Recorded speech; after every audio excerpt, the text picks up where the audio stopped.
In today's session, we will learn about culture and its aspects. Culture is an umbrella term. It's a comprehensive and encompassing term that includes what we have learned about our history, values, morals, customs, art, and habits. So, here in this session, we shall mention a few definitions of culture and analyze those to form a clear picture of what culture is so that it may help us to formulate appropriate appreciation of the importance of its study. Let's begin by looking at the definition of culture. Culture is the set of complex values, ideas, attitudes, and other meaningful symbols created by people to shape human behavior and the artifacts of that behavior as they are transmitted from one generation to the next. This definition highlights three important attributes of an individual's culture. First, it is created by people, evolving due to human activities and passed on to the succeeding generations. Second, the impact of culture influence is both intangible and tangible. People's basic attitudes and values are a direct result of their cultural environment. Beliefs in freedom of speech and choice, heterosexuality, and God are products of human action. Additionally, people leave physical evidence of their culture through art and craft work, buildings, furniture, laws, and food. The third point that we derive from this definition is the cultural environment evolves. Changes in women's roles in the home and business and the outward desire for leisure time have come out owing to one's exposure in a society. So, clothing styles, for example, come and go rather hastily or they are fast changing. Now, let's look at another definition. The definition given by Kroeber. According to Kroeber, the mass of the learned and transmitted motor reactions, habits, techniques, ideas, and values, and the behavior they include is what constitutes culture. It is all those things about men that are more than just biological or organic, and that are also more than merely psychological. So, as per the definition, we can understand culture is the human made part of the environment. The total way of life, the outlook or individuality is based on culture. It is all those things about men that are more than just the superficial or the psychological. This definition also suggests that the cultural patterns relating to the ideology, role definitions, and socialization procedures of the society in which we live are passed on. They are a kind of inherited traits. So, these cultural patterns are transmitted to individuals through social institutions such as family, educational institutions, religious institutions, social classes, languages, parents' attitude, behavior, and reading.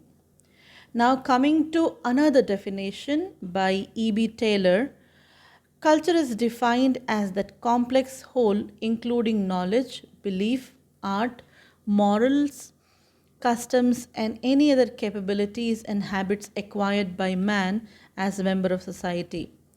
Culture is thus composed of common habits and patterns of living of people in daily activities and common interests in entertainment, sports, etc.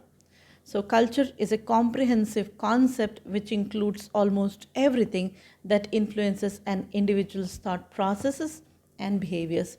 Culture does not include inherited responses and predispositions, rather, it is acquired.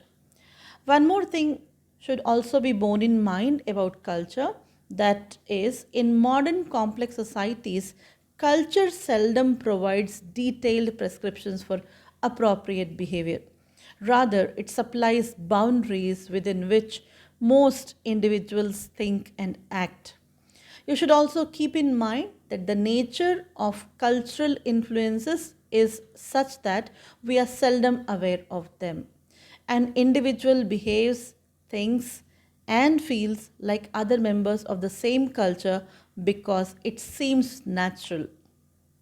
The concept of culture has been debated in anthropological literature as well. For at least 2 centuries, we will have a look at one more definition, and that's by Singer. So, according to Singer, recent definitions of culture have grown progressively more formal and abstract. Culture has often been loosely defined as a behavior, as observed through social relations and material artifacts. Although these may provide some raw data for a construct of culture, they are not in themselves the constituents of culture. In a deeper anthropological sense, the culture includes patterns, norms, rules, and standards that find expression in behavior, social relations, and artifacts. These are the constituents of culture, and Singer's definition reveal this development. Culture consists of patterns, explicit and implicit, of and for behavior, acquired and transmitted by symbols, constituting the distinctive achievement of human groups, including their embodiment in artifacts. The essential core of culture consists of traditional, that is, historically derived and selected ideas, especially their attached values. Thus, according to the definition of Singer, culture is the conditioning elements of behavior and its products. Now, coming to the attributes of culture, if we explain or if we try to elicit from the above discussed definitions, a few things come out, and they are: culture is a pattern of behavior, culture is learned, culture is transmitted from one generation to the next. Culture refers basically to the style of behavior. The style is found to be present in the behaviors of the majority of people living in that particular culture. This pattern varies from culture to culture. Impact of cultural influence is both tangible and intangible, and cultural environment evolves. Thus, cultural elements do not persist in one generation but are transmitted to the next generation and survive the entire lifespan of an individual. That is why a lot of similarities in behaviors are found between people of two different generations. Now, coming to the components of culture, if you study a culture or any culture, whether modern or backward, you will identify three important components in it. And those three important components are cognitive component, material component, and normative component. Let's understand a little more about these three components. The basic component of any culture is one relating to people's knowledge about the universe, creation, and existence. This aspect is based on either people's observation or on certain factual evidence that they have. The cognitive component of an advanced society's culture is quite distinct from that of a primitive one because of the refinement of knowledge through a systematic testing and observation. Now, what is material component? This is another important component of any given culture in the material feature of society.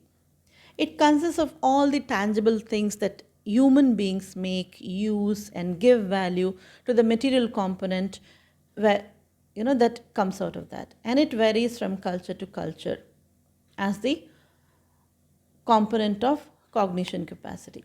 It is based on the technological state that society has achieved and understood, looking at society's evolution. Since it is tied to the level of technological advancement of the society, the material features of cultures are very diverse based on the extent of the achievement, that is, technological achievement. Now, coming to the normative component, it is or it consists of the values, beliefs, and rules by which society directs people's interactions. Values are shared standards of acceptable and unacceptable, good and bad, desirable and undesirable values are abstract. So, norms are rules and guidelines. Thus, this normative component. Now, coming to the example, South Asian countries, the culture is placed on a very high pedestal, or a lot of importance is attached to culture. So these are the three important components of culture. Well, after having discussed at length about the definitions, functions, and components, I'm sure you all will be able to identify easily what are the characteristics of a culture. Here I present the important characteristics of culture, which are 18 in number. You can read it for yourself. Perhaps most of them are discussed by me. So I'll not be spending time on this. Let me move on to the functions of culture. Here we will review the functions that culture performs and assess whether culture can be a liability or an asset. Well, any coin has two sides. The same applies to culture as well. So, culture performs some important functions. A few I am listing here. The first function is it defines boundaries. It creates distinctions between organizations, societies, states, and cultures. It conveys a sense of identity for organization or societal members.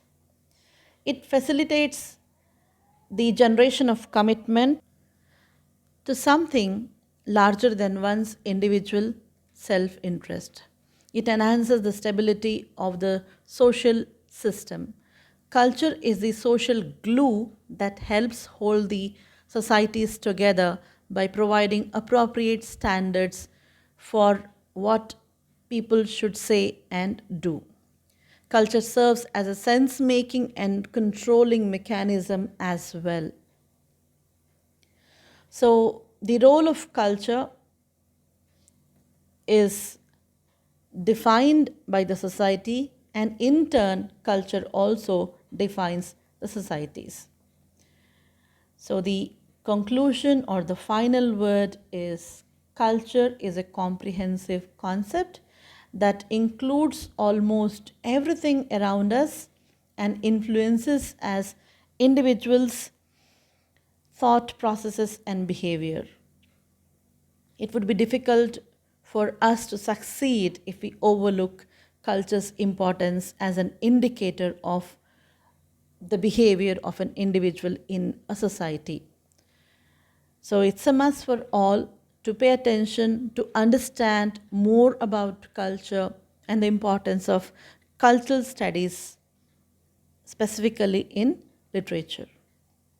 I hope you have understood and appreciated the importance, functions, facets of culture. Stay tuned.